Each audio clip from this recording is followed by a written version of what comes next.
Welcome back to Kind Regards, the show.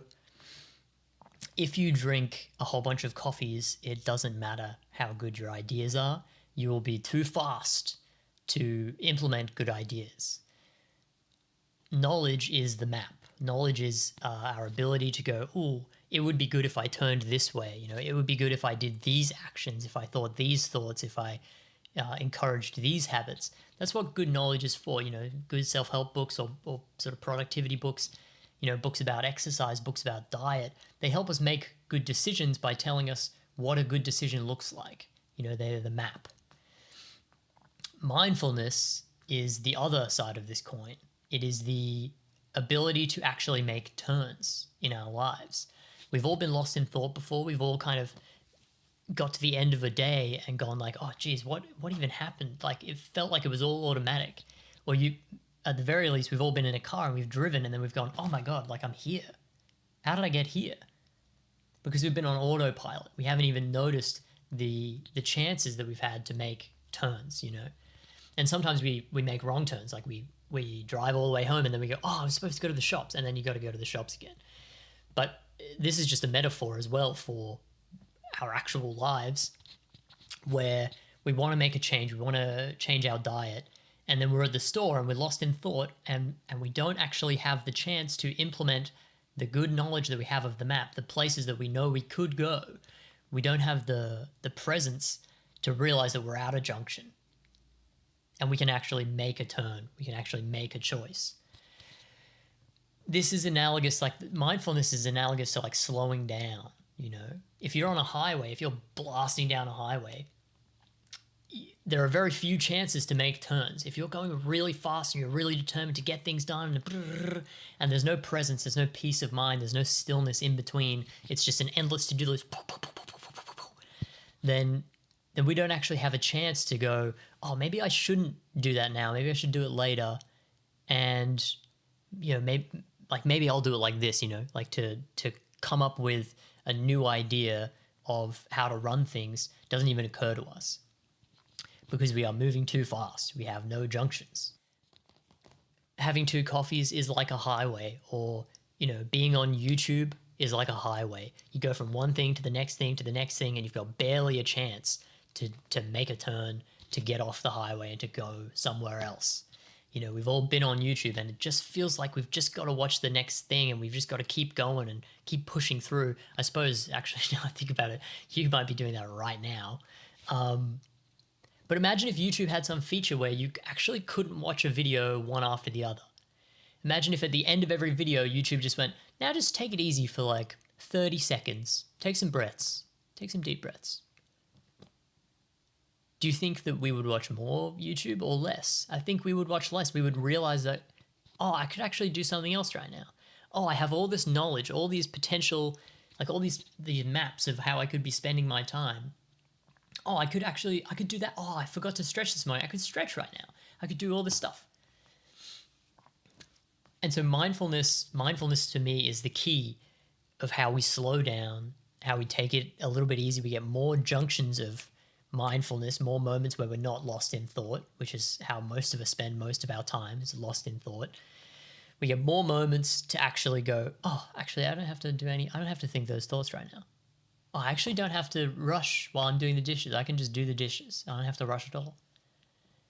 Oh, actually, you know what? I'll clear the rest of the day. I don't have to do that to-do list. Or, that's that thing I should remember to do.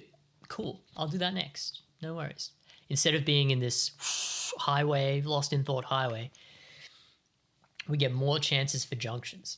And so the purpose of this video is to say essentially that all the knowledge in the world is nothing if we don't have junctions, if we don't have a chance to actually, if we don't have a chance to actually implement these ideas.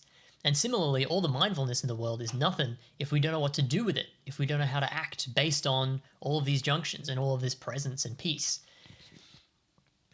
To just meditate all the time is not the way. It's not the way to affect the world. It's not the dharma of changing people's lives for the better. In some kind of spiritual sense, it is, I suppose, that, or you could argue that it is that because you're you're not doing a bunch of harm, and you're also like cultivating peace of mind in yourself that rubs off on other people when you do see them inevitably.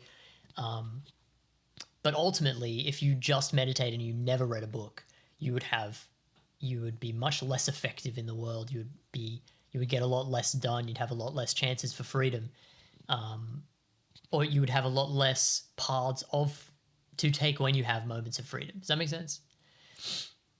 And this is why we should read books. This is why we should read good ideas that illuminate the world for us and make us go, oh, that's possible. I actually didn't know that was possible. To think about, political engagement in this way, to think about my attention in this way, to think about meditation in this way, to think about my moral obligations in this way. And then on the more practical, less conceptual level, to think about food in this way. I read a book about our glucose levels, and I went, oh, that's why I feel bad after eating too much bread. That's why I feel bad after eating sugar. It's because of that. And that's why I feel less, if I have a sandwich, but then I go for a walk, I feel less bad. And it's all because of this, how our body and our glucose levels interact and all this stuff. And it was great. It was illuminating. And now I make better decisions about my diet based on this information when I remember to. And when I remember to is when I'm mindful enough to realize that I have a chance to make a decision here. Someone brings me chocolates and I go, oh no, it's okay. Don't worry about that. I don't want those right now. Instead of going, oh yeah, why not? Like on the highway, oh, chocolates, I love one. Oh, another one. And then you eat the whole box and then you're like, what the hell? Where was I? You see what I'm saying? Yeah, we need to slow down. Journaling is a good way of slowing down. Meditation is a great way of slowing down. Having sort of mindfulness bells, mindful moments throughout the day where you go, okay, every time I drink water, I'm going to be mindful. Every time I, walk through a doorway, I'm going to go and return to the present moment. In foreign countries that have, big chime like church bells that ring, that's a great meditation bell. But any kind of thing that brings us back to the present moment is great for this.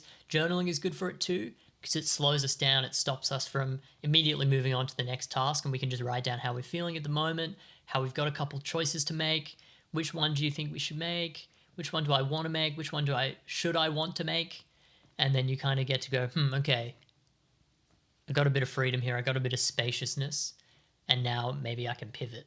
Maybe I can turn this way and do the thing that I want to do, or that I think is the best for me to do. This has been Kind Regards. I hope this has been helpful and not too, I guess, preachy. I struggle with this too. I struggle with, finding junctions in my life and not just automatically doing the next thing. Our body's really good, and our body and our minds are really good at just automatically doing the next thing. And so it's only natural that we find it hard to do this, and that we need to practice doing it in order to get better at doing it. So we're all in this together. Thanks very much for watching. There's a YouTube and a Spotify link, and then a Substack link too. I write articles on Substack if you're into that kind of thing. They're a little bit longer than these videos typically are, and they're a bit more in depth. I spend a whole week sort of scrubbing them up and making them ripe. And there's heaps on there, so you can, I haven't written one for a while, but you can scroll back down and click around and read one that you might like, if you like that kind of thing. Yeah, thanks very much for watching. Leave me a comment if you've got something that you'd like to say to me or to the other people on this channel. That would be really appreciated. I like hearing from the viewers. Thanks very much. Have a great day.